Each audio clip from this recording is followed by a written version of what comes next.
Bonsoir et bienvenue dans le JT TikTok du vendredi 14 juillet. Découvrez l'actualité des dernières 24 heures de Mai pour toi. La première édition du Vava Story est finie, donc la finale était hier soir. Le grand gagnant de cette aventure est Younes, alias You. Revenons sur la dispute entre la Thorez et Queen Saori. Donc décidément, en ce moment, la Thorez se prend le bec avec tout le monde. Apparemment, la Thorez se serait moquée de la Queen en live avec d'autres personnes, ce qui a profondément blessé Queen Saori. Je vous laisse avec la diffusion du live et la vie de Queen. Tu parles du live de tout à l'heure. Si t'es censé être mon ami, pourquoi tu dis juste... Voilà. Attends. Désolé, moi je suis pas très dramatique. Si t'as un problème, tu m'appelles en privé. Je suis pas là pour faire du show, moi c'est pas ça les clics. Ça me plaît pas. Là t'es en train de me manquer de respect. Parce que je t'ai jamais manqué de respect depuis le départ. Je t'ai toujours pris sur mon aile. Et juste parce que je fais ça et je dis je suis Queen Saori, ça manque de respect, réveille-toi. Parce que depuis le départ je te défends. Et à chaque fois que tu me reprends, non tu me laisses parler. À chaque fois que tu me reprends.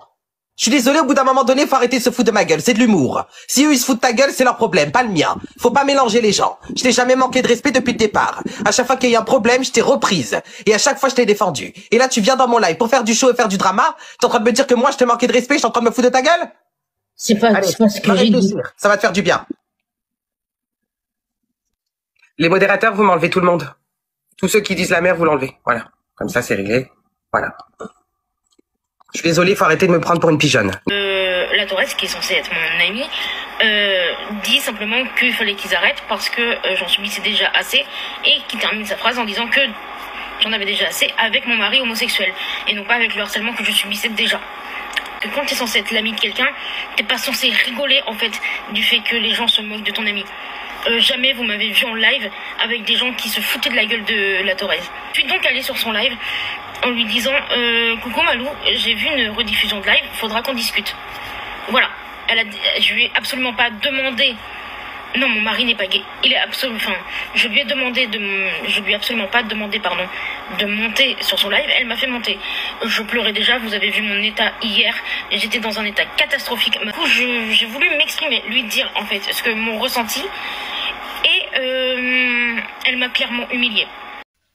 Lydia du compte Muffin a enfin pu s'échapper de la famille dans laquelle elle était fille au père à Londres.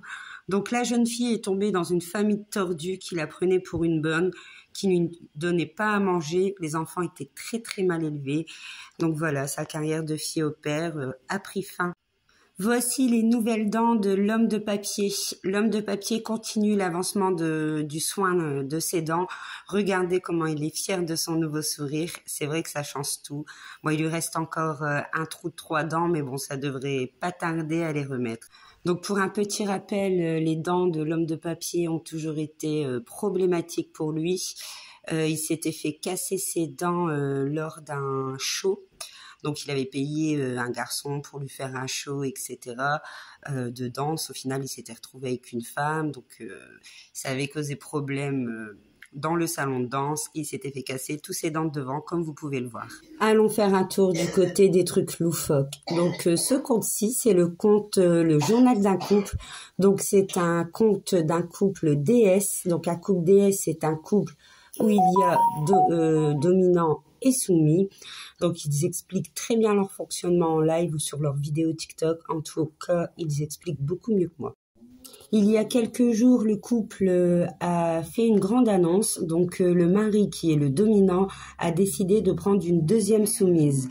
Donc, la femme est tout à fait d'accord. Hein, c'est elle avec son petit collier de chien. C'est un petit peu choquant de voir ça sur les réseaux sociaux. Mais bon, en tout cas, je le rappelle, la polygamie est interdite en France. Patafix a avoué qu'il n'était pas handicapé et que son fauteuil roulant, c'était que pour le buzz. Regardez ses confidences sur son compte TikTok, c'est hallucinant. Donc, il aurait utilisé son handicap juste pour faire le buzz sur les réseaux sociaux.